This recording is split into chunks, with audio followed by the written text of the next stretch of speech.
everyone, it's me Anjali Verma, your chemistry educator and welcome to our channel. आज की इस video में हम लोग सेकेंड टॉपिक करने वाले हैं of our third chapter of chemistry which is atoms and molecules. तो अगर आप इस वीडियो पर आए हो और आपने पहले के जो पार्ट्स हैं वो नहीं देखे हैं, यानी कि इंट्रोडक्शन वाली वीडियो एंड जो हमारा टॉपिक 1 है यानी कि पार्ट 1, उसको आप लोग जाके डेफिनेटली देख लेना, तभी जाके आपको ये वाला जो टॉपिक है वो अच्छे तरीके से समझ में आ पाएगा। सो चलो स्टार्ट करते हैं। सबसे पहले मैं आप लोगों को बता देती हूँ, जो भी क्लास 10th के बच्चे हैं उन लोगों के लिए हमने 2 बैचेस लॉन्च करे हैं। तो अगर आपके कोई भी सीनियर्स हैं, आपके कोई फ्रेंड्स हैं जो क्लास 10th में हैं, तो उन लोगों को आप हमारे 2 बैचेस डेफिनेटली रिकमेंड कर सकते हो। एक है निपुण बैच और दूसरा है प्रगति बैच। प्राइसेस क्लियरली आपको यहाँ पर दिख रहे हैं। यहाँ पर हम बहुत सारी चीज़ें आपको प्रोवाइड कर रहे हैं। We are providing you people with the lectures. इसके अलावा हम 15 सैम्पल क्वेश्चन पेपर्स कराने वाले हैं, हैंड रिटन नोट्स प्रोवाइड कर रहे हैं, डाउट सॉल्विंग सेशंस यहाँ पर होने वाले हैं, वर्कशीट्स यहाँ पर लाइव सॉल्व करवाई जा रही हैं। सो यहाँ पर आपको सब कुछ मिल जाएगा। सो इस बैच को आप लोग डेफिनेटली अपने सीनियर्स या फ्रेंड्स को रिकमेंड कर सकते हो एंड डेफिनेटली उनसे कह देना कि ये वाला कोड यूज कर ले Y916, क्योंकि इस कोड को यूज करके आपको ये सिर्फ 585 का पड़ जाएगा बैच। ठीक है, सेम गोज विद दिस, यहाँ पर भी आपको एक्स्ट्रा डिस्काउंट मिल जाएगा अगर आप Y916 कोड को यूज करते हो। अड्डा 24/7 की एप्लीकेशन आप लोग चाहे क्लास 9th में हो चाहे क्लास 10th में हो, दोनों बच्चे डाउनलोड कर लेना, क्योंकि वहां पर बहुत सारे फीचर्स हम लोग आपके लिए लेके आए हैं। बहुत सारे क्विजेस, क्वेश्चंस वगैरह आपको वहां पर मिल जाएंगे। ठीक है, चलो स्टार्ट करते हैं आज का हमारा टॉपिक। सबसे पहले हम यहाँ पर डिस्कस करेंगे एटम्स के बारे में। ठीक है, एटम क्या है, बेसिक हमने पहले भी देखा था कि हमारे पास जो फंडामेंटल यूनिट होती है मैटर की, है ना, तो वो क्या होती है, दैट इज एटम। यानी कि छोटे छोटे एटम से मिलके ही हमारा जो मैटर है वो तैयार हुआ है ना। तो ये हमारे पास क्या होता है, एटम होता है, सिंपल। फिर हमारे पास कुछ एटम्स अगर साथ में जुड़ते हैं तो वो क्या बनाते हैं, मॉलिक्यूल बनाते हैं। ठीक है, डिपेंड करता है। फिर हमारे पास अगर अलग अलग एटम्स हैं, है ना, अलग अलग एलिमेंट्स के एटम्स हैं, फिर हमारा कंपाउंड भी बनता है। तो ये हमारे पास एटम, मॉलिक्यूल और कंपाउंड की कहानी है। तो एटम की डेफिनेशन देख लो, it is the defining structure of an element which cannot be broken by any chemical means। ठीक है, तो आप इसको फंडामेंटल यूनिट कह सकते हो मैटर की। ठीक है, और ये जो एटम है इसको आप फर्दर ब्रेक डाउन नहीं कर सकते हो किसी भी केमिकल प्रोसेस से। ठीक है, किसी भी केमिकल प्रोसेस से आप इसको ब्रेक डाउन नहीं कर पाओगे। एग्जाम्पल, हमारे पास सोडियम एक एलिमेंट है। ठीक है, तो इसका एक एटम हमने ले लिया, तो इस एटम को आप फर्दर तोड़ नहीं पाओगे। ठीक है, टूट ही नहीं पाएगा। क्यों? बिकॉज ये हमारे पास सबसे छोटी यूनिट होती है, तभी तो इसको हम फंडामेंटल यूनिट कह रहे हैं। ठीक है, then the atomic symbol has 3 main parts. अगर आपको किसी भी एटम या हम एलिमेंट कह दें तो उसको रिप्रेजेंट करना है तो हमें क्या चीजें ध्यान में रखनी है। जैसे मैंने यहाँ पर क्या लिखा है, सोडियम लिखा है। ठीक है, तो यहाँ पर ये क्या है, इसका सिंबल है। ठीक है, तो सबसे पहले हम X से जनरली रिप्रेजेंट करते हैं। जैसे कोई भी अगर मुझे एटम लिखना है, ठीक है, तो मैं कैसे लिखूंगी उसको, या फिर हम इसको एलिमेंट भी कह सकते हैं। किसी भी एलिमेंट को अगर मुझे रिप्रेजेंट करना है तो उसका सिंबल हम ऐसे लिखते हैं, एक्स से हम रिप्रेजेंट करते हैं। ठीक है, फिर यहाँ पर हम जेड लिखते हैं। ठीक है, और यहाँ पर हम ए लिखते हैं। जेड क्या है, this is the atomic number, यानी कि पीरियोडिक टेबल में वो जो हमारा एलिमेंट है वो कहाँ पर है। ठीक है, और ये है उसका एटॉमिक मास। मास से आप समझ ही पा रहे होंगे कि उसका कितना मास है। ठीक है, क्लियर। तो यहाँ पर देखो, सबसे पहले X क्या रिप्रेजेंट करता है, जो भी उसका सिंबल है। ठीक है, उस एलिमेंट का जो भी सिंबल होगा, जैसे कार्बन का C है, ऑक्सीजन का O है, ये सारे क्या है, सिंबल्स हैं। ठीक है, देन एटॉमिक नंबर। ठीक है, तो ये जो हमारा एटॉमिक नंबर है दैट इज Z। ये यहाँ पर मिस्टेक हो रखी है, एटॉमिक नंबर होता है Z। ठीक है, ये होता है टोटल नंबर ऑफ प्रोटॉन्स के इक्वल। तो एटॉमिक नंबर जो कि हमें पोजीशन तो दिखा ही रहा है कि पीरियोडिक टेबल में उस एटम की, उस एलिमेंट की पोजीशन कहाँ पर है, बट ऑल्सो अगर हम उस पर्टिकुलर एटम की बात करें तो एटम के अंदर क्या क्या होते हैं हमारे पास। स्ट्रक्चर ऑफ एटम में हम डिटेल में देखेंगे, प्रोटॉन्स हैं, न्यूट्रॉन्स हैं, इलेक्ट्रॉन्स हैं। सो यहाँ पर जो एटॉमिक नंबर है वो टोटल नंबर ऑफ प्रोटॉन्स के इक्वल होता है। ठीक है, और जो हमारे पास मास नंबर है जिसको हम ए से रिप्रेजेंट करते हैं, इसको हम मास नंबर भी कहते हैं या फिर इसी को हम एटॉमिक मास भी बोलते हैं। दोनों ही सेम चीज है। ठीक है, तो यहां पर ये होता है equal to the sum of total number of protons, जितने भी प्रोटॉन्स हैं और जितने भी न्यूट्रॉन्स हैं। ठीक है, देखो आपको पता है एक एटम को अगर मैं बनाऊं तो ये मेरे पास मान लो एटम है, ठीक है, वैसे बहुत ही छोटा होता है, हम नेकेड आइज से देख ही नहीं सकते हैं, बट हम अपनी अंडरस्टैंडिंग के लिए इस तरीके से एटम को बना ले रहे हैं। ठीक है, अब एटम के सेंटर पर होता है न्यूक्लियस, सेंटर पर बिल्कुल बीच में, और जो भी टोटल मास होता है ना पूरे एटम का, मैक्सिमम जो मास होता है वो इसी सेंटर पर कॉन्सेंट्रेटेड रहता है। अब इस न्यूक्लियस के अंदर क्या क्या है, इस न्यूक्लियस के अंदर होते हैं प्रोटॉन्स और न्यूट्रॉन्स। ठीक है, तभी तो हम क्या कह रहे हैं, जो हमारे पास एटॉमिक मास है या मास नंबर है, that is equal to the sum of the number of protons and the neutrons. ठीक है, समझ में आया? क्योंकि हमारे पास जो टोटल मास होता है किसी भी एटम का वो सेंटर पर कॉन्सेंट्रेटेड रहता है। सेंटर पर क्या होता है, न्यूक्लियस, तो न्यूक्लियस में प्रोटॉन और जो न्यूट्रॉन है वो दोनों ही हैं, सो उन दोनों के नंबर के इक्वल ही हो जाएगा हमारा टोटल एटॉमिक मास या फिर मास नंबर। आई होप ये चीज क्लियर हो गई होगी अच्छे तरीके से। तो यहाँ पर वापस से देख लेते हैं, एटम क्या होता है, बेसिक फंडामेंटल यूनिट होती है ये। ठीक है, बेसिक फंडामेंटल यूनिट है किसी भी मैटर की। ठीक है, सो हमारे टाइनी टाइनी ब्लॉक से मिलके ही मैटर बनता है, तो ये जो टाइनी टाइनी ब्लॉक्स हैं इन्हीं को हम क्या कहते हैं, एटम कहते हैं। And it can not be broken further by any chemical process, किसी भी केमिकल प्रोसेस से आप फर्दर इनको ब्रेक डाउन नहीं कर सकते हो। जैसे अगर मैं बात करूं किसी कंपाउंड की, let's take an example H2O। ठीक है, तो H2O को मैं ब्रेक डाउन कर सकती हूँ क्योंकि यहाँ पर ये दो हमारे एटम से मिलके बना है, हाइड्रोजन और ऑक्सीजन, तो उनमें मैं इसको फर्दर क्या कर सकती हूँ, तोड़ सकती हूँ, ब्रेक डाउन कर सकती हूँ। केमिकल प्रोसेस से, फिजिकल प्रोसेस से इसको भी नहीं कर पाएंगे। ठीक है, फिजिकल प्रोसेस से ब्रेक डाउन नहीं कर पाओगे बट केमिकल प्रोसेस से ब्रेक डाउन कर पाओगे, बट इसको आप केमिकल प्रोसेस से भी ब्रेक डाउन नहीं कर सकते हो। जैसे हमने एलिमेंट्स और कंपाउंड्स जब पढ़े थे, ठीक है, वहां पर डिटेल में मैंने आपको बताया था कि कंपाउंड को ब्रेक डाउन कर सकते हैं बट एलिमेंट को ब्रेक डाउन नहीं कर पाओगे। तो यहाँ पर भी तो जो भी प्रॉपर्टीज हम पढ़ रहे हैं वो एक एटम से ही रिलेट कर पा रही हैं, है ना, क्योंकि एलिमेंट और एटम ऑलमोस्ट सेम है। एक एलिमेंट क्या है हमारे पास, एलिमेंट एक ऐसा प्योर सब्सटेंस है जिसको आप फर्दर तोड़ नहीं सकते हो। अब किसी भी एलिमेंट की अगर मैं बात करूंगी तो उसके अलग अलग एटम्स हो सकते हैं, है ना, तो यहाँ पर भी वही चीज है, एटम को भी आप फर्दर किसी केमिकल प्रोसेस से नहीं तोड़ सकते हो, फिजिकल प्रोसेस से तो वैसे ही नहीं तोड़ पाओगे। ठीक है, उसके बाद अगर मुझे एक एटम को रिप्रेजेंट करना है तो मैं कैसे रिप्रेजेंट करूंगी, तो सबसे पहले हम उसका सिंबल लिखते हैं, जो भी उसका सिंबल होगा। ठीक है, फिर उसके बेस में इसको हम सबस्क्रिप्ट कहते हैं, तो सबस्क्रिप्ट पे हम लिखते हैं Z। Z क्या है, एटॉमिक नंबर है। ठीक है, और उसके पावर में हम सुपरस्क्रिप्ट इसको कह सकते हैं, तो ये जो सुपरस्क्रिप्ट है यहाँ पर हम एटॉमिक मास या फिर मास नंबर लिखते हैं, and this is how we represent any atom. ठीक है, तो इस तरीके से हम किसी भी एटम को रिप्रेजेंट करते हैं। तो क्लियर हो गया, चलिए आगे बढ़ जाते हैं। एटम का स्ट्रक्चर, हम स्ट्रक्चर ऑफ एटम वाले चैप्टर में इसको डिटेल में देखेंगे, और वैसे मैंने अभी आपको बता ही दिया था, है ना, मैंने आपको क्या बताया कि ये जो सेंटर होगा ना, सेंटर पर ही आपके क्या प्रेजेंट रहेंगे, प्रोटॉन्स और न्यूट्रॉन्स, और ये क्या है, न्यूक्लियस है। ठीक है, यही जो है ना, यही पूरा पार्ट हमारा न्यूक्लियस कहलाएगा, और ये पूरा हमारे पास क्या है, एटम है। अब देखो प्लस वाले क्या है, ये प्रोटॉन है, और जो काले काले हैं न्यूट्रॉन है। फिर एक और चीज आपके दिमाग में आई होगी, मैंने बताया तो आपको ये था यहाँ पर कि हमारे पास प्रोटॉन है, न्यूट्रॉन है, इलेक्ट्रॉन है, तो इलेक्ट्रॉन कहाँ गायब हो गए, तो जो इलेक्ट्रॉन है ना वो हमारे शेल्स में होते हैं। ठीक है, शेल्स या फिर जिनको हम बोलते हैं ऑर्बिट्स, और ये जो शेल्स या ऑर्बिट्स हैं ये इस न्यूक्लियस के ही अराउंड होती हैं। तो देखो यहाँ पर हमने बना दी है, ये हमारे पास शेल्स हैं, ये हमारे पास ऑर्बिट्स हैं, जहाँ पर जो इलेक्ट्रॉन है वो रिवॉल्व कर रहे हैं इस तरीके से। ठीक है, तो ये जो माइनस से रिप्रेजेंट कर रखा है वो इलेक्ट्रॉन है, क्योंकि इलेक्ट्रॉन हमारे पास नेगेटिवली चार्ज होता है। जो प्रोटॉन है वो कैसा होता है, पॉजिटिवली चार्ज होता है, और जो हमारे पास न्यूट्रॉन है वो न्यूट्रल होता है। देखो नाम से ही पता चल रहा है, न्यूट्रॉन न्यूट्रल। ठीक है, तो यहाँ पर कोई चार्ज नहीं होता है। जो एक पूरा एटम है वो इलेक्ट्रिकली न्यूट्रल होता है। क्यों है इलेक्ट्रिकली न्यूट्रल, क्योंकि equal number of positive charge और नेगेटिव चार्ज होता है, और हमें पता है अगर +1 -1 है ना, तो ये क्या होगा, आपस में कैंसिल होके 0 देंगे।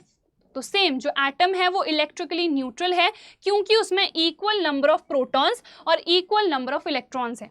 यहाँ पर ये जो मैंने आपको डेफिनेशन बताई थी ना कि atomic number is equal to the total number of protons, इसी को आप ये भी लिख सकते हो कि atomic number is equal to the total number of electrons. But जो इलेक्ट्रॉन्स हैं वो टोटल नंबर के इक्वल, लाइक जो हमारा एटॉमिक नंबर है वो टोटल नंबर ऑफ इलेक्ट्रॉन्स के इक्वल तभी आएगा जब ये जो एटम है ये अपनी ग्राउंड स्टेट में होगा। ग्राउंड स्टेट का मतलब है कि उसने ना ही किसी इलेक्ट्रॉन को डोनेट किया है ना ही किसी दूसरे इलेक्ट्रॉन को एक्सेप्ट करा है, वो अपनी ग्राउंड स्टेट में बैठा है। सिर्फ उस कंडीशन में जो एटॉमिक नंबर है वो टोटल नंबर ऑफ इलेक्ट्रॉन्स के इक्वल आएगा। ठीक है, अगर अभी थोड़ा सा आपको डिफिकल्टी हो रही है समझने में, सो टेंशन मत लो, धीरे धीरे करके सारी चीज़ें आपको बहुत ही बेहतर तरीके से समझ में आएंगी। ठीक है, अभी के लिए हम जो बिल्कुल बेसिक है उसको ही याद रखते हैं कि it is equal to the total number of protons. Electrons के इक्वल कब होगा कब नहीं होगा वो मैं आगे चल के आपको बताऊंगी। ठीक है, चलिए जी आगे बढ़ जाते हैं। एटॉमिक रेडियस, रेडियस क्या होता है? रेडियस, डायमीटर, ये सब मैथ्स में सुना होगा, यहाँ पर भी वही सेम डेफिनेशन है। रेडियस क्या होती है? जो हमारा सेंटर से जो भी हमारा यहाँ पर एंड है उसके तक की डिस्टेंस, यही तो रेडियस कहलाती है ना। तो जो भी हमारी सबसे बाहर वाली शेल होगी, किस में? एक एटम में। ऑब्वियसली जैसे मैंने ये बनाया था तो यहाँ पर एक सबसे बाहर वाली शेल भी तो है, ये वाली। तो जो सेंटर है उससे जो आउटर मोस्ट शेल है उसके तक की जितनी डिस्टेंस है वो क्या कहलाएगी? रेडियस कहलाएगी। Simple. So the distance between an atoms nucleus, centre क्या है हमारा? एटम का न्यूक्लियस ही तो है। सो एटम के न्यूक्लियस और आउटर इलेक्ट्रॉन शेल, जिसको हम वैलेंस शेल भी बोलते हैं, ठीक है, तो इन दोनों के बीच का जो डिस्टेंस है वो क्या कहलाता है? That is known as the atomic radius. Clear? Atomic radius is calculated by measuring the distance between the nuclei of two identical atoms bonded together. Half this distance is the atomic radius. अब इसका क्या मतलब है? देखो atom जो होते हैं ना वो बहुत ही छोटे होते हैं, हम नेकेड आइज से देख नहीं पाते हैं, तो कैलकुलेट कैसे करेंगे? तो उसके लिए क्या होता है, हम दो आइडेंटिकल एटम्स लेते हैं। आइडेंटिकल मतलब सेम होने चाहिए। ये अगर सोडियम का एटम है, ये भी सोडियम का ही एटम होना चाहिए। ठीक है, तो हम क्या करते हैं, ये इसका न्यूक्लियस है, ये इसका न्यूक्लियस है, इन दोनों के न्यूक्लियस के बीच की जो डिस्टेंस है वो कैलकुलेट करते हैं। ठीक है, लेट्स सपोज ये r है, ठीक है, इतनी डिस्टेंस और इतनी डिस्टेंस r है, ठीक है, या इसको मैं टोटल क्या कह दूं, इसको मैं टोटल d कह देती हूँ। सो यहाँ पर दोनों जो न्यूक्लियस हैं उनके बीच की डिस्टेंस कितनी आई? d, है ना। मुझे क्या चाहिए? सिर्फ इतना पोर्शन चाहिए, है ना, सिर्फ मुझे यही तो कैलकुलेट करना है क्योंकि यही तो रेडियस कहलाएगा, तो मुझे रेडियस चाहिए है। तो रेडियस ऑब्वियसली कैसे आती है? डायमीटर बाय 2 करके आती है, और यहाँ पर एक्चुअल में this is kind of diameter only, है ना, क्योंकि हम ये पूरा डिस्टेंस ही तो कैलकुलेट कर रहे हैं। ठीक है, सो यहाँ पर ये पूरा d है, ये r है, ये r है, सो r प्लस r कितना हो जाएगा? 2r। तो मुझे r चाहिए है, कितना आ गया? d/2। ठीक है, तो हम क्या करते हैं, we calculate the distance between the two nuclei, and ये आइडेंटिकल एटम्स होने चाहिए, सेम होने चाहिए। अगर एक सोडियम है दूसरा भी सोडियम होगा, एक हाइड्रोजन है दूसरा भी हाइड्रोजन ही होगा। उसके बाद हम क्या करते हैं, इस डिस्टेंस का हाफ कर देते हैं, और क्यों करते हैं वो हमने देख लिया है। यहाँ पर मुझे सिर्फ ये निकालना है, रेडियस निकालनी है, डायमीटर नहीं निकालना है, सिर्फ ये निकालना है। सो कैसे आएगा? d/2 करके। ठीक है, चलिए तो ये रहा, देखो यहाँ पर ये पूरा डिस्टेंस क्या है? d है, तो हमें सिर्फ इतना चाहिए है, इतना चाहिए है, या फिर आपको सिर्फ इतना चाहिए है जो कि क्या है? r। तो हम क्या करेंगे, कैसे निकालेंगे? d/2, कैपिटल D भी लिख सकते हो, दोनों ही सही है। समझ में आ गया? चलिए आगे बढ़ जाते हैं। एटॉमिक नंबर ऑलरेडी मैं बता चुकी हूँ, it is equal to the total number of protons या फिर total number of electrons. But ये हमारा जो एटम है वो उस कंडीशन में ग्राउंड स्टेट में होना चाहिए। ग्राउंड स्टेट का मतलब है ना ही उसने कोई इलेक्ट्रॉन जो है वो डोनेट करा है, ना ही कोई दूसरा इलेक्ट्रॉन एक्सेप्ट करा है, दोनों चीज नहीं करी है, तब वो ग्राउंड स्टेट में कहलाएगा। क्लियर हो गया? चलिए, एटॉमिक मास क्या होता है ये भी हमने देख लिया था। हमारे पास जो number of neutrons, number of protons होता है, उन दोनों का सम ही एटॉमिक मास कहलाता है। एक और चीज, जो हमारे पास न्यूक्लियस में जितनी भी चीजें हैं, न्यूक्लियस में क्या क्या है? दोनों है ना, न्यूट्रॉन भी है और प्रोटॉन भी है। तो इन दोनों का अगर मैं कॉम्बिनेशन कह दूं कि न्यूट्रॉन और प्रोटॉन, इन दोनों का कॉम्बिनेशन में कर रही हूं, तो उसको क्या नाम दिया जाएगा? सो उसको हम न्यूक्लियॉन कहते हैं। सो न्यूक्लियन क्या है? Nucleon are basically the sum of the total protons as well as the neutrons. So nucleon is a term that represents both neutrons as well as protons. Clear? तो यहाँ पर हम atomic mass को total number of nucleons भी कह सकते हैं, क्योंकि न्यूक्लियॉन टर्म ने ही दोनों को इंक्लूड करा दिया है कि न्यूक्लियॉन क्या है? प्रोटॉन भी है और न्यूट्रॉन भी है, दोनों ही इंक्लूडेड हैं इस टर्म में, न्यूक्लियॉन में। ठीक है, so atomic mass is the total of the masses of the electrons, neutrons and protons in an atom और इन अ ग्रुप ऑफ एटम्स। अब आप कहोगे यहाँ पर तो इलेक्ट्रॉन भी आया है, बट आपने तो यहाँ पर इलेक्ट्रॉन को इंक्लूड ही नहीं कराया। अब वो इसलिए नहीं कराया क्योंकि जो इलेक्ट्रॉन का मास है वो बहुत ही कम होता है, negligible, 9 × 10⁻³ kg। It is very very negligible, तो हम इसको जनरली इग्नोर करते हैं whenever we calculate the atomic mass of any atom. ठीक है, mass of an atomic particle, इसी को हम एटॉमिक मास कहते हैं। ठीक है, चलिए तो यहाँ पर देखो ये मास नंबर है, ऐसे भी लिख सकते हो कि आपने इस साइड पर लिखा है, कई बच्चे ऐसे भी लिखते हैं इसी चीज़ को, कई बच्चे ऐसे भी लिखते हैं। ठीक है, सो तीनों ही रिप्रेजेंटेशन सही है।